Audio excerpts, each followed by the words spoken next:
Welcome back to the new video lecture of physics. और आज की इस वीडियो लेक्चर में हम बात करने वाले हैं मॉलिक्यूल एंड मॉलिक्यूलर मास के बारे में। तो क्या आपको डाउट है कि मॉलिक्यूल्स क्या होते हैं, और क्या आपको ये भी डाउट है कि मॉलिक्यूल का मॉलिक्यूलर मास कैसे कैलकुलेट किया जाता है? अगर हाँ, तो ये वीडियो लेक्चर आपके लिए है। इस वीडियो लेक्चर में हम लोग समझेंगे कि ये मॉलिक्यूल क्या होता है, उसके बाद में हम लोग समझेंगे कि कंपाउंड किसे कहते हैं और एलिमेंट क्या होता है। अगर आपको मॉलिक्यूल, कंपाउंड और एलिमेंट में डाउट है तो ये वीडियो लेक्चर में आपका ये डाउट पूरी तरह से क्लियर होने वाला है। तो इस वीडियो को एंड तक ज़रूर देखना अच्छे से। एंड लास्ट में हम लोग समझेंगे कि मॉलिक्यूलर मास कैसे कैलकुलेट किया जाता है किसी भी मॉलिक्यूल का। पर उससे पहले मैं आपको कुछ बताना चाहता हूँ। अगर आपको इस वीडियो लेक्चर से रिलेटेड एमसीक्यू सॉल्व करना है तो आप हमसे टेलीग्राम पे कनेक्ट हो सकते हो। हमारे टेलीग्राम आईडी का नाम है हलवा फिजिक्स। आप टेलीग्राम के सर्च में अगर हलवा फिजिक्स लिखोगे तो आपको हमारा चैनल मिलेगा। वहाँ पे आप उस चैनल को भी क्या कर लो, ज्वाइन कर लो, तो आपको रेगुलरली एमसीक्यूज मिलते रहेंगे, ठीक है। और अगर आपको इस टॉपिक से रिलेटेड कुछ भी डाउट आता है और आप मुझसे डिस्कस करना चाहते हो तो आप टेलीग्राम पे मुझे क्या कर सकते हो, मैसेज कर सकते हो। मेरे टेलीग्राम आईडी का नाम है Halwa physics. Okay, so now without wasting any time let's jump right into the topic. आइए समझते हैं सबसे पहले मॉलिक्यूल क्या होता है। अज्यूम करते हैं कि हमारे पास एक ऑक्सीजन का एटम है, ठीक है। ये एक सिंगल एटम है ऑक्सीजन का। अब इस सिंगल एटम को, ऑक्सीजन के, हम कंबाइन कर रहे हैं एक दूसरे सिंगल एटम से जो कि ऑक्सीजन का ही है, ठीक है। मतलब मैं ऑक्सीजन को ऑक्सीजन एटम के साथ में क्या कर रहा हूँ, कंबाइन कर रहा हूँ। जब मैं ऐसा करता हूँ तो मुझे यहाँ पर कुछ ऐसे दो ऑक्सीजन दिख जाते हैं, ठीक है। यानी ऑक्सीजन को जब मैंने ऑक्सीजन के साथ कंबाइन किया तो मुझे यहाँ पर O2 मिल गया। क्या मिल गया? O2। अब ये जो O2 मिला हुआ है, ये जो ऑक्सीजन हमको मिला हुआ है, इसे हम बोलेंगे ऑक्सीजन मॉलिक्यूल। क्या बोलेंगे? Oxygen molecule. सेम इसी तरह अगर मेरे सामने एक हाइड्रोजन है, मेरे सामने क्या है, एक हाइड्रोजन है, और उसको मैं एक दूसरे हाइड्रोजन एटम के साथ में क्या करता हूँ, कंबाइन करता हूँ। वापस से सुन लो, मेरे पास एक हाइड्रोजन का एटम है, सिंगल एटम है, इसको मैं एक दूसरे हाइड्रोजन के सिंगल एटम के साथ में कंबाइन करता हूँ तो मुझे क्या मिलेगा? मुझे मिलेगा H2, ठीक है। ये मिलेगा हाइड्रोजन मॉलिक्यूल मिलेगा। क्या मिलेगा? Hydrogen molecule. तो क्या मैं ऐसा बोल सकता हूँ, व्हेन टू और more atoms chemically combine with each other it is called as molecule. मतलब दो या फिर दो से ज़्यादा जो एटम्स है, अगर वो एक दूसरे से क्या हो जाए, कंबाइन हो जाए, तो फिर हम बोल सकते हैं कि वो क्या हो चुके हैं, मॉलिक्यूल बन चुके हैं। क्या बन चुके हैं? मॉलिक्यूल। बोलो, समझ आया? क्लियर? जैसे यहाँ पे देखो, एक ऑक्सीजन का एटम था और यहाँ पे एक ऑक्सीजन का एटम है। ये दोनों एटम एक दूसरे से क्या हो गए, कंबाइन हो गए, केमिकली क्या हो गए, कंबाइन हो गए। तो जो बना उसे हम लोग क्या बोलेंगे? मॉलिक्यूल। क्या बोलेंगे? मॉलिक्यूल। अच्छा, मुझे लगता है इतना आपको समझ आ चुका है, राइट। अब जरा आगे बढ़ते हैं। मुझे एक बात बताओ, आपको पता है एलिमेंट क्या होता है? हाँ, आपको पता है एलिमेंट क्या होता है? देखो, a group of same atom to form a pure substance is called element. अगर आपके पास ना सेम एटम्स है बहुत सारे, जैसे यहाँ पे ऑक्सीजन के देखो, यहाँ पे 2 एटम है, ऐसे बहुत सारे क्या होते हैं, ऑक्सीजन के एटम होते हैं, सबके सब सेम एटम्स हैं। अब अगर ये सब सेम एटम्स ना एक दूसरे से क्या हो जाए, कंबाइन होकर, यानी ग्रुप बनाकर एक प्योर सब्सटेंस फॉर्म कर ले, तो उस प्योर सब्सटेंस को मैं क्या बोलूँगा? एलिमेंट बोलूँगा। क्या बोलूँगा? एलिमेंट।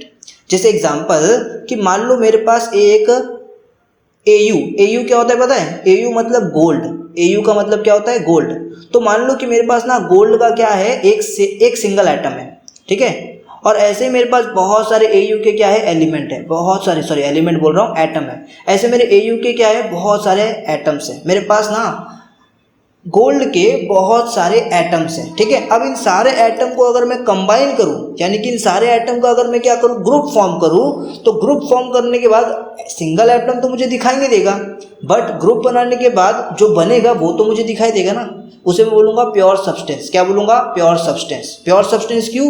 बिकॉज इसके अंदर गोल्ड के एटम के अलावा और कोई दूसरा एटम नहीं है, ठीक है। इसलिए ये एक प्योर सब्सटेंस फॉर्म करेगा और उसको मैं क्या बोलूँगा? एलिमेंट। क्या बोलूँगा? एलिमेंट। सो एलिमेंट क्या होता है? एलिमेंट का सिंपल मीनिंग होता है कि सेम टाइप के बहुत सारे एटम्स एक दूसरे के पास आ जाए, ग्रुप बना ले और ग्रुप बनाकर एक प्योर सब्सटेंस फॉर्म कर ले, जिसको मैं क्या बोलूँगा? एलिमेंट। ऐसे ही ऑक्सीजन के बहुत सारे एटम एक साथ आ जाएंगे और ग्रुप बना लेंगे, एक सब्सटेंस फॉर्म करेंगे, तो उसे मैं क्या बोलूँगा? एलिमेंट। याद रखना, एटम को आप देख नहीं सकते, एटम को आप नहीं देख सकते बिकॉज वो बहुत छोटे होते हैं, बट आप एलिमेंट को देख सकते हो बिकॉज एटम एटम कंबाइन होके एक प्योर सब्सटेंस बना रहे हैं जिसे आप देख सकते हो। तो एटम को आप देख नहीं सकते बट एलिमेंट को आप देख सकते हो, ये डिफरेंस है दोनों के बीच में। क्लियर रहेगा क्या? पक्का। तो अब मुझे लगता है आपको एलिमेंट समझ में आ चुका है। तो इसी तरह मैंने क्या किया ना, मैंने हाइड्रोजन का एलिमेंट लिया। अब हाइड्रोजन का एलिमेंट लिया मतलब क्या होगा, मतलब ये ना बहुत सारे हाइड्रोजन के एटम का ग्रुप होगा, सही बात है। तो यहाँ पे मैंने क्या लिया, हाइड्रोजन का एलिमेंट लिया। ये एलिमेंट है, ओके, ये क्या है भाई, ये एलिमेंट है। तो मैंने हाइड्रोजन का एलिमेंट लिया, वैसे ही मैंने ऑक्सीजन का भी एलिमेंट लिया। ये भी क्या है, ऑक्सीजन का एलिमेंट है, ठीक है। तो मैंने हाइड्रोजन के एलिमेंट को और ऑक्सीजन के एलिमेंट को, दोनों एलिमेंट को एक दूसरे के साथ क्या किया, कंबाइन किया। जब मैंने दोनों एलिमेंट को एक दूसरे के साथ कंबाइन किया तो मैंने देखा यहाँ पे मुझे क्या मिल गया, वाटर मिल गया। क्या मिल गया, वाटर। अभी जो वाटर है ना, इस वाटर को मैं क्या बोलता हूँ पता है, इस वाटर को मैं बोलता हूँ कंपाउंड। क्या बोलता हूँ, कंपाउंड बोलता हूँ, ठीक है। इसको मैंने क्या बोल दिया, कंपाउंड बोल दिया। तो कंपाउंड क्या होता है भाई, कंपाउंड होता है when two or more element combine with each other then it is called as compound।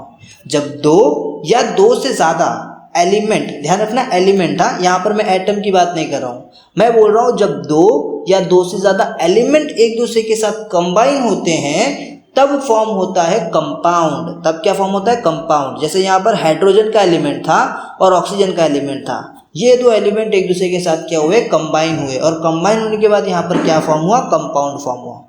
समझ गए क्या? पक्का, क्लियर है, कोई डाउट यहाँ तक नहीं है? ओके। तो कंपाउंड का मतलब आपको समझ में आ चुका है, ठीक है। अब मुझे एक बात बताओ, ये जो यहाँ पर एलिमेंट बना, ये जो यहाँ पर एलिमेंट बना, क्या इस एलिमेंट को मैं मॉलिक्यूल बोल सकता हूँ? सोचो जरा, सोचो, मुझे बताओ, इस हाइड्रोजन के एलिमेंट को क्या मैं मॉलिक्यूल बोल सकता हूँ? अच्छा, मॉलिक्यूल क्या होता था भाई, मॉलिक्यूल होता था अगर आपके पास कोई दो एटम है और वो दो एटम क्या हो जाए, कंबाइन हो जाए, तो उसको आप मॉलिक्यूल बोल सकते हो। क्या हाइड्रोजन के एलिमेंट के अंदर दो या दो से ज़्यादा एटम्स है क्या?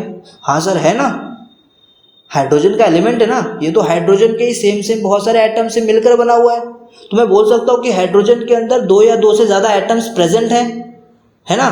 तो मैं बोल सकता हूँ कि जो हाइड्रोजन एलिमेंट है वो मॉलिक्यूल है। मतलब ये जो हाइड्रोजन यहाँ पर दिख रहा है ये भाई साहब मॉलिक्यूल भी है। ये क्या है, मॉलिक्यूल भी है। उसी तरह ये जो ऑक्सीजन दिख रहा है ये ऑक्सीजन भी क्या है, मॉलिक्यूल है। क्या है, मॉलिक्यूल। तो बताओ यहाँ पे जो वाटर बना है क्या वाटर भी मॉलिक्यूल है? हाँ, वाटर के अंदर भी तो बहुत सारे एटम्स मिले हुए हैं कि नहीं। तो वाटर भी क्या हो गया आपका, मॉलिक्यूल हो गया। क्या हो गया, मॉलिक्यूल। क्या हो गया, मॉलिक्यूल। तो यहाँ आपको एक बात समझ में आई कि एलिमेंट भी मॉलिक्यूल हो सकता है, कंपाउंड भी मॉलिक्यूल हो सकता है, बिकॉज एलिमेंट भी बहुत सारे एटम कंबाइन होकर ही बनता है और कंपाउंड भी बहुत सारे एटम को कंबाइन करके ही बनता है। तो ये दोनों के दोनों मॉलिक्यूल हो सकते हैं, याद रहेगा ये चीज़ पक्का। अब एक बात समझना, अगर आपके पास, अगर आप कोई एलिमेंट को मॉलिक्यूल बोल रहे हो तो आप उसे बोलोगे मॉलिक्यूल ऑफ एलिमेंट, ठीक है। अगर आप कोई एलिमेंट को मॉलिक्यूल बोल रहे हो तो उसको आप बोलोगे मॉलिक्यूल ऑफ एलिमेंट। और अगर आप किसी कंपाउंड को मॉलिक्यूल बोल रहे हो, अगर आप किसी कंपाउंड को मॉलिक्यूल बोल रहे हो तो उसको आप बोलोगे मॉलिक्यूल ऑफ कंपाउंड। क्या बोलोगे, मॉलिक्यूल ऑफ कंपाउंड। तो आई थिंक अब आपको समझ में आ चुका है कि मॉलिक्यूल क्या होता है, आपको समझ में आ चुका है कि एलिमेंट किसे कहते हैं, और आपको ये भी समझ आ चुका है कि कंपाउंड क्या होता है। पक्का, क्लियर है यहाँ तक? अब ज़रा एक और चीज़ समझो। एक बात मैं आपको बताना चाहता हूँ कि जो एटम है ना, ऑक्सीजन का एटम, वो कभी भी ना अकेले एग्जिस्ट नहीं करता। यानी कि अगर आप सोचोगे कि आपको नेचर में ये ऑक्सीजन अकेला मिल जाए तो भाई ये पॉसिबल नहीं है, ठीक है। ये कभी नहीं हो सकता, ठीक है, नॉट एग्जिस्ट, ठीक है। Hydrogen atom single not exist, क्या बोल रहा हूँ मैं, नॉट एग्जिस्ट, ठीक है। क्लियर रहेगा यहाँ तक? अच्छा, तो भाई ये ऑक्सीजन कैसे एग्जिस्ट करेगा, ये ऑक्सीजन क्या करेगा, अपने जैसे ही एक ऑक्सीजन के साथ में रिएक्ट करेगा, जो कि अभी हमने देखा, और ऑक्सीजन मॉलिक्यूल बना लेगा। क्या बना लेगा, ऑक्सीजन मॉलिक्यूल। और ऑक्सीजन मॉलिक्यूल बनाने के बाद अब ये क्या होगा, एग्जिस्ट करेगा। अब ये क्या करेगा, एग्जिस्ट करेगा। तो ऑक्सीजन एटम क्या करता है, अपने ऐसा एक और एटम ढूंढता है और उसके साथ में क्या कर लेता है, रिएक्शन कर लेता है, यानी कंबाइन हो जाता है। और कंबाइन होकर ऑक्सीजन मॉलिक्यूल फॉर्म करता है। क्या फॉर्म करता है, ऑक्सीजन मॉलिक्यूल।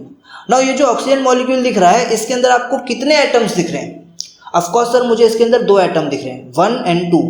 तो इसको ना मैं डायएटॉमिक मॉलिक्यूल भी बोलता हूँ। क्या बोलता हूँ, डायएटॉमिक मॉलिक्यूल। तो आप समझ गए।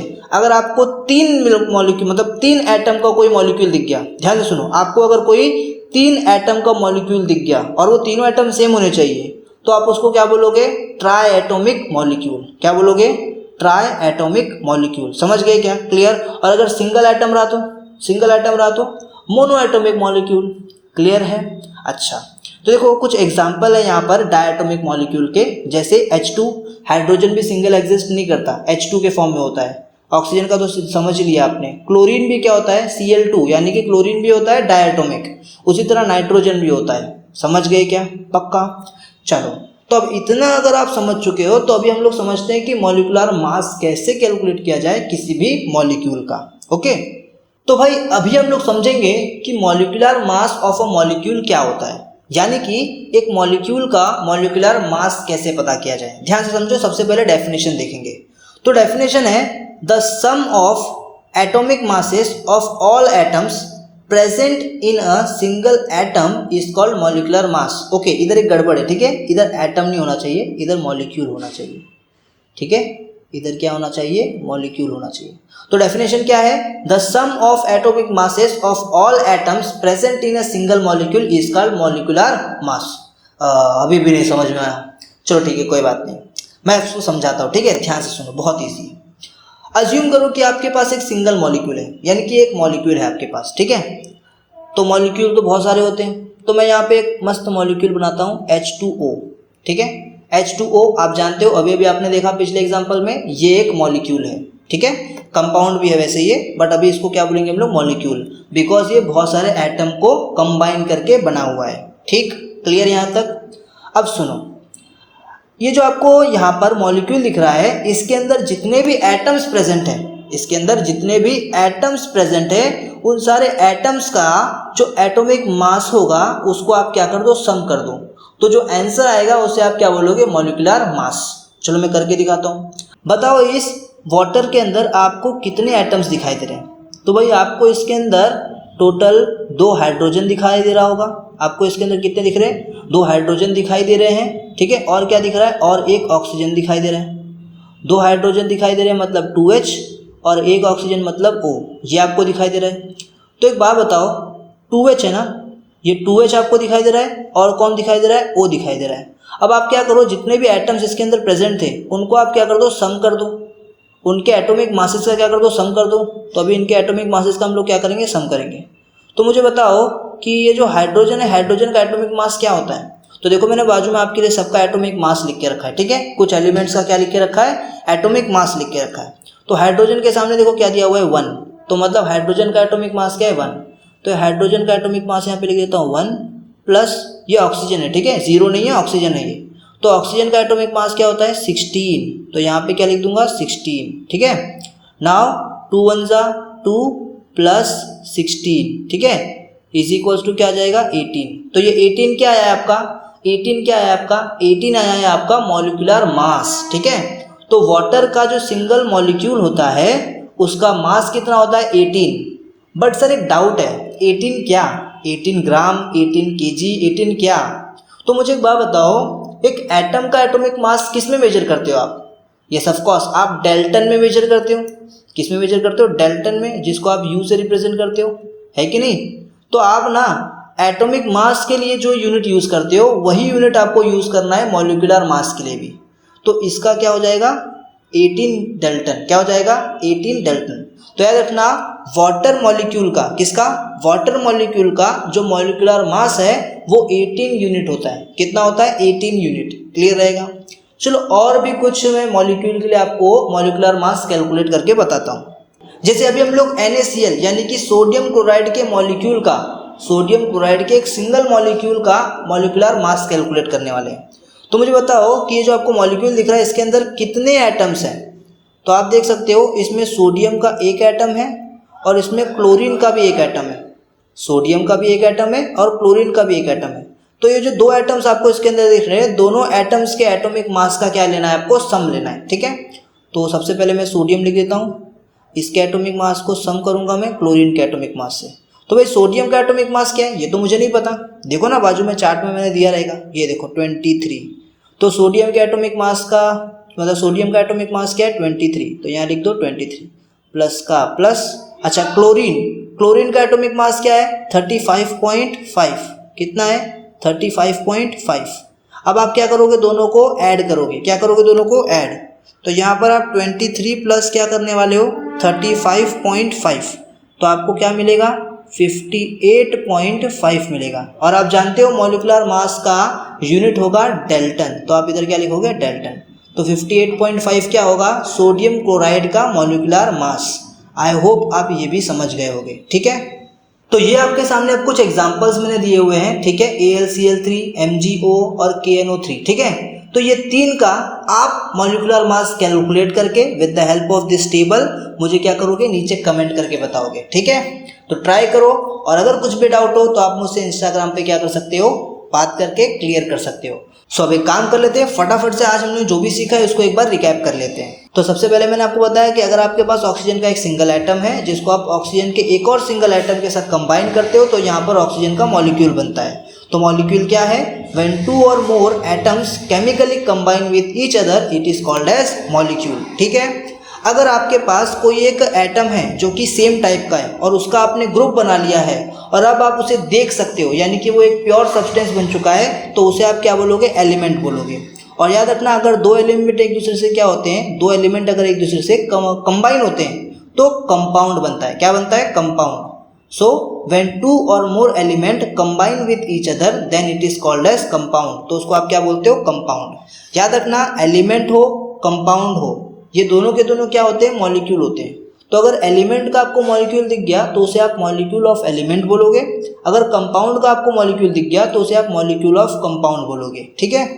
याद रखना अगर आप कहीं भी ऐसा देखते हो O2 देखते हो तो इसका मतलब समझ जाना कि वो डायटोमिक मॉलिक्यूल है, ठीक है। अगर आप H2 देखते हो तो ये भी क्या है, डायटोमिक मॉलिक्यूल है, ठीक है। अगर आप सिर्फ एक ही देखते हो, जैसे कि हीलियम की बात करते हैं, हीलियम जो होता है वो सिर्फ क्या होता है, H ही होता है, ठीक है। या फिर अगर मैं नियॉन की बात करूँ तो नियॉन भी सिर्फ ऐसा ही होता है, ठीक है, वो लोग सिंगल प्रेजेंट होते हैं, तो उसको हम लोग बोलते हैं मोनो एटोमिक, क्या बोलते हैं, मोनो एटोमिक, ठीक है। कुछ मैंने एग्जाम्पल दिए थे डायटोमिक मॉलिक्यूल्स के। फिर हमने सीखा molecular mass of a molecule कैसे कैलकुलेट किया जाता है। सिंपल है, आपके पास कोई एक मॉलिक्यूल दिया जाएगा, एक सिंगल मॉलिक्यूल होगा, ये याद रखना ये एक सिंगल मॉलिक्यूल है। इस मॉलिक्यूल के अंदर जितने भी एटम्स प्रेजेंट है पहले उसे लिख लो, फिर इन दोनों एटम्स को क्या करना है आपको, उन दोनों एटम्स के एटॉमिक मासेस का सम लेना है। तो सोडियम का एटॉमिक मास होता है 23, क्लोरीन का एटॉमिक मास होता है 35.5, दोनों का सम किया तो आंसर मिल गया मुझे 58.5। याद रखना मॉलिक्यूलर मास का यूनिट होता है डेल्टन, ठीक है, जो कि एटॉमिक मास का भी यूनिट है, तो इसका भी यूनिट क्या होगा, डेल्टन होगा, ठीक है, क्लियर रहेगा। सो आई होप आपको ये वीडियो लेक्चर समझ में आया होगा। अगर आपको वीडियो लेक्चर समझ में आ गया है तो अपने दोस्तों के साथ इस वीडियो को जरूर शेयर करना। मैं मिलता हूँ आपसे नेक्स्ट वीडियो लेक्चर में जिसमें हम लोग बात कर रहे होंगे मोल्स कंसेप्ट के बारे में।